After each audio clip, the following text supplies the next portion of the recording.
Sir, the mic is not switched on. Mic will be automatically on. Hello? You start, I think so mic will be functioning. Thank you, sir. You just start.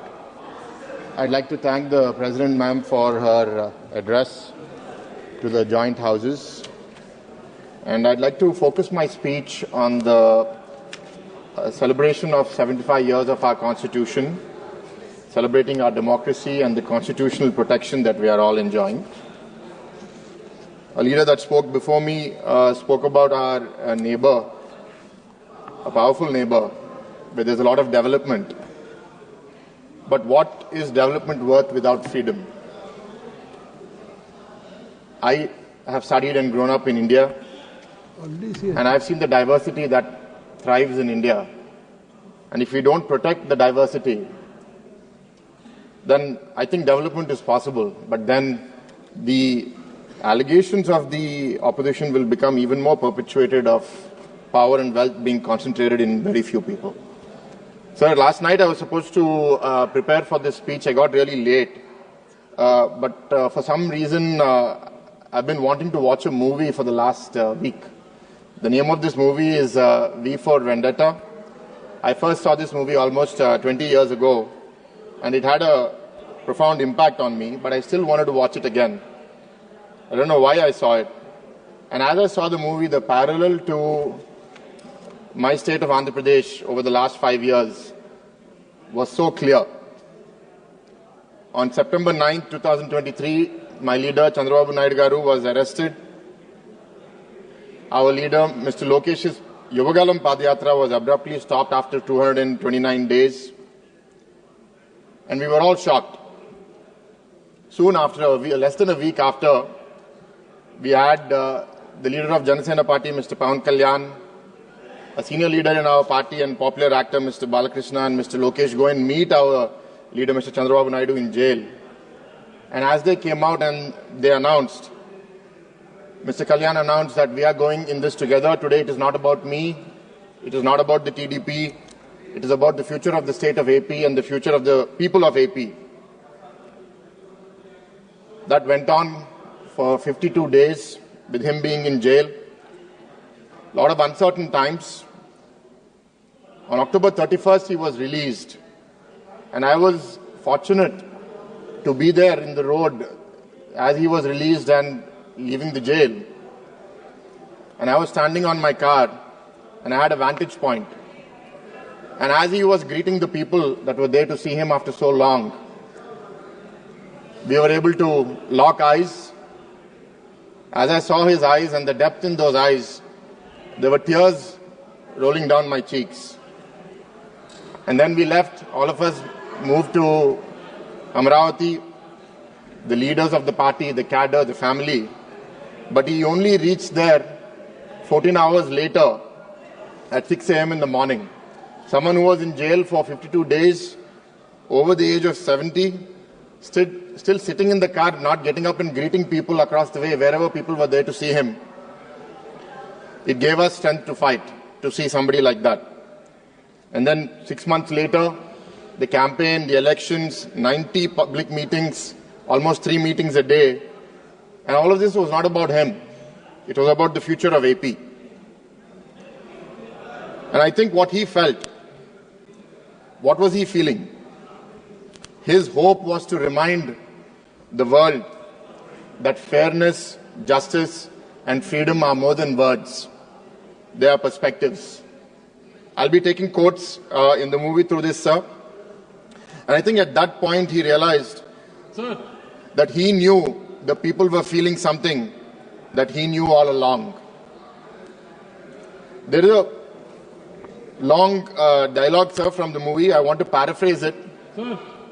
It appealed very true to me. Sir. Pale, Krishna. Kuchon, it's okay. It doesn't matter.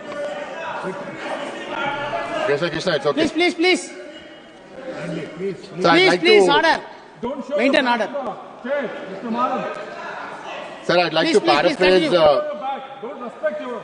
Please, continue. Address the chair. Please address the chair. Please respect your. Krishna. Sir, I'd like to paraphrase a dialogue from the movie that I saw last night. It really stuck with me. And I think if I were to paraphrase what my leader was asking of the people, addressing it to the people from his voice. So if you've seen nothing, if the crimes of this government remain unknown to you, then I would suggest you allow the 13th of May to pass unmarked. But if you see what I see, if you feel as I feel, and if you would seek as I seek, then I ask you to stand beside me 6 months from today, outside your voting booth, and together we shall give them a 13th of May that shall never ever be forgotten. And that's what the people have spoken, sir. We got a historic result of winning 164 seats in the alliance, I think with a vote share margin that was never seen in the history of Andhra Pradesh for over 40 years. But I'd like to go back, sir. What happened? What led to this moment? What led to this epiphany? In 2019, when we lost power and the new government came into force in the state of Andhra Pradesh, we very soon realized that fear became the tool of the government. Demolitions across the state, house arrests, assets being taken away. A recent example is the Kakinada port, which was taken over in a hostile manner. Fortunately, it has been reversed today. Financial and psychological warfare. And as the COVID started, we just saw that continuing. I'd like to make a quote here, sir. All of us were tested. I dare do all that may become a man. Who dares do more is none. From Macbeth. What does that mean? I have a responsibility to stand up and fight, but not to protect myself, but for the state. There was a psychological environment where many people wanted to compromise with the government to ensure that their assets are protected or they are protected. The university that I lead was attacked, and there was an intention to coerce. But with the support of our leader, we stood strong. And as time progressed, I could see that there were many people wearing masks. You wear a mask for too long, you forget who you are beneath it. Many people in society, in the services, seemingly decent people started behaving differently. And people who were being oppressed, I could see hate building up. It imprisoned many people. But then what I felt was, it's not about giving back that hate. I'd rather die than give up. And what freedom is worth is that it is worth dying for. These few fighters, our leaders, our cadre, our well-wishers across the state kept us going. And all we realized is that we need an inch. An inch is all we need of hope to fight. And aiding our leader, Chandrababu Naidu Garu, we had our young leader, Mr. Lokesh, start his Padayatra on January 27th and continue that over 3,132 kilometers. We had Mr. Pawan Kalyan fighting against the oppression of the government and speaking up for those who didn't have a voice themselves. And finally, as we came closer to the elections, the tide started shifting and people started realizing that every action will have an equal and opposite reaction. We had our graduate MLC elections where unanimously we won all 3 graduate MLC elections across different regions of the state, sending a signal to the people that time has come. But as that happened, the ones in power, the more power they felt they had, the more zealous they became, and that's what led to the arrest of our leader. False cases. I had to argue with some people who were supporting the government that if there is something wrong, they will arrest you. And as I debated with a friend of mine on what is right, what is wrong, I found myself wondering that there is no absolute right and absolute wrong as we work in this world, in this Kali Yuga. There are some mistakes that are there on both sides. But more than individual right and wrong, there is something that the collective people will decide is right or wrong. And that's what the people have shown, sir. In Andhra Pradesh, they have given an overwhelming mandate for change. The opposition here in the central government have made many accusations against the government that we are a part of today. My question to them is, the population have decided, in spite of all these allegations, that India is in the safe hands of the NDA with the leadership of Narendra Modi ji, in the alliance with the Telugudesam Party, the Janasena, and all other alliance partners from all over the country. Difficult times test our democracy, but people have believed in our institutions. So there's a popular saying that I get reminded of. We may have lost in 2019.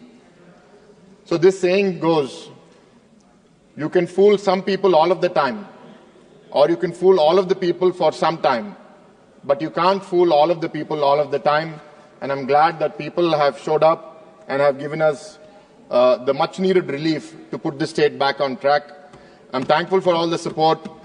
We have won the elections. We are here in front of you representing the government. And I'd like to come back to the Macbeth quote. I dare do all that may become a man. Who dares do more is none. I see an environment where people want retribution, revenge, but I feel that it's time to fulfill our responsibilities. Yes, to restore balance and justice, but not to go overboard. If we behave the same way that the government before behaved, then we are disrespecting the mandate that has been given. The state needs more than that. It needs hope for our citizens, for our youth. I'd like to conclude, sir. I don't know how I saw this movie last night as I was speaking on the President's address today in the Parliament. And as I've been in this journey long enough, I realized that coincidences don't happen just by chance. There is something greater at play. My takeaway, sir, is that when the intentions are good, when the intentions are pure, the universe reciprocates. And I think that it is reciprocated here also. With a renewed resolve, as a team, we are going to work together to build a better Andhra Pradesh, to build a better India and a better democracy for all of us to thrive in. Thank you for this opportunity. Thank you. Sri Deleshwar, comment. Deleshwar.